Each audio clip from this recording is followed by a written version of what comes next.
You're watching Let's Chat.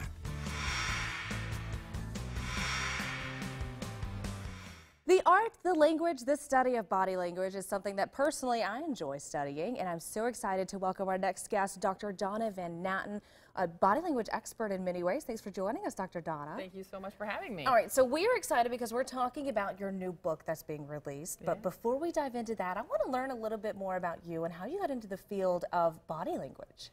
Well, I'd like to say about 30 years ago, I was a junior high school teacher and fascinated with the 14-year-old child and how they behaved socially. And I have an undergraduate degree in sociology, so I really enjoy people in groups. So I continue to study it, and here I am now.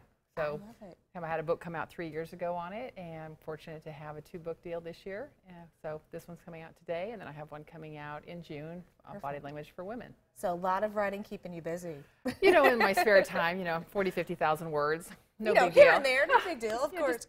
Take notes. Tell me a little bit about, in your books, what are some of the things that you cover? Who are these books for? Are they for someone who's already studying body language, or maybe just someone who's interested? I think someone who's interested. I mean, by the name itself, most people know what it is or have some, like we were talking, I have some knowledge of, crossed arms or what do I do with my hands or eye contact. But then the research behind it is really powerful because we figure out what makes people tick. Absolutely. And it's not just, I just feel that way. It's backed up with, research. That's one of the things I love about body language is you can really almost read the mind to the best of, Yes. an ability. And one thing I want to talk about is you say that there's a way to tell if somebody's lying. Is that true? People used to say, like, if you're looking at me, you're saying the truth. If you're looking away, you're lying. That's not true. I mean, a good liar will look right at you and lie to your face. Right. But, and a lot of times we give attention to the face area. We want to watch the whole body. And we look for what's called leaks. And it's from the feet to the hand placement to what the body is, shifting and moving. And it's deviating from a baseline. So it's not just one thing. You want to look for a cluster of actions for deception. Makes sense. It may be something different than a normal behavior if you really know the person. Right. And, we don't put our hands to our face normally. But when there's a change in behavior, you'll see the hands go to the face from I don't want to see it, to I don't want to hear it, to I shouldn't say it. When we're little, we're really, overt about it. As we get older, we become more subtle.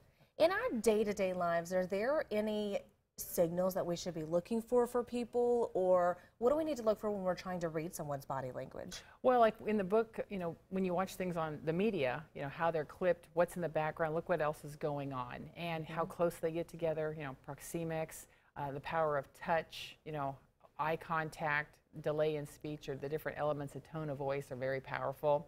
So it's paying attention to those. And while we're trained to look, up here, look at the rest of the body. Because it's really, it says what the mind is thinking. Wonderful. All right, tell me about your new book being released today, correct? Yes, through Skyhorse Publishing, called The Body Language of Politics. Perfect. And available on Amazon and Barnes & Noble. And thank you to everybody who pre-ordered. That has been a wonderful experience. And I have a book signing on January 18th at Barnes & Noble. And I've partnered with the YMCA, a local nonprofit, that they're going to do a book fair there as well. So come and meet me. Help out the YMCA and have a great time. But yeah, you can order it online now. It's out of the pre-order stage. And so, it's kind of right for the market of 2020, don't you think? It is. I mean, it's a big political year. I think it is. Get a little insight to what somebody's thinking. It is, and it makes you a more informed viewer, voter, and that's what it is. I'm not telling you how to vote. I mean, it's your choice. Right. But you're helping us learn. Absolutely. Go in, seeing more than what you typically see, or justify your feelings or your rationale for it. That's the powerful part, is being intentional about it. All right, ladies and gentlemen, the body language of politics is politics. We're going to rename it. Coming out today. You can find more information at bodylanguagedr.com.